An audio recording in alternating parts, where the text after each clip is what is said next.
I want to share a very brief word with you about the effect of divorce on older children. I think sometimes parents can make the mistake, the law certainly makes this mistake of believing, well, if the kids are of legal age, if they're 17 and a half, 18, 20, well, then we don't need to worry about how the divorce goes. It does affect children of all ages. In fact, I think there are some special challenges for the adult child whose parents happen to be divorcing. There's a book out about this, by the way. I think it came out in 1991. Unfortunately, I think it's out of print, but it's called A Grief Out of Season. A Grief Out of Season.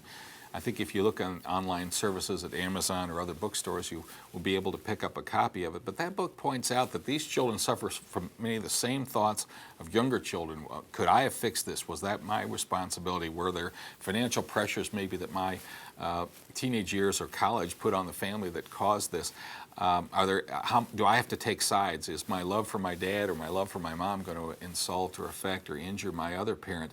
But on top of that, there's some additional issues. For example, these children are gone, so they don't actually see that things are okay. A local psychologist here in our community, Dr.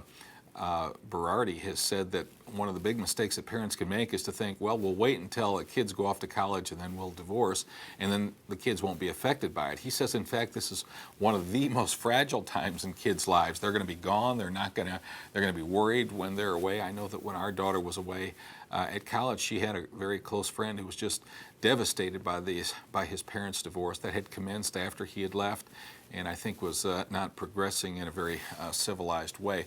But kids are gone when they're older, and that can be an additional complication. Another is that these divorce experiences are now piled on top of the adolescence periods that the kids have gone through, and so they have their own issues. They're also starting some of their first adult relationships, and they can wonder what's going to happen in the future.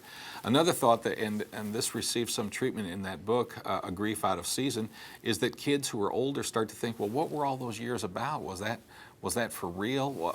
All those values, those years of being a family, was that for real? And what else is not for real in our lives? And the final thing that I would mention, I think there's several others, but the final thing that I think is an additional challenge for kids is just this whole matter of lack of support. People can understand, okay, a 3-year-old, a 5-year-old, a 10-year-old, it's easy enough for those kids to become invisible in divorce, and we have to work all the time with not just parents but professionals to say, hey, let's make this about the kids. Let's make it about the family relationships that the kids depend on. But when kids get older, I think there's an additional tendency to say, oh, they'll be all right. They were raised and everything's fine.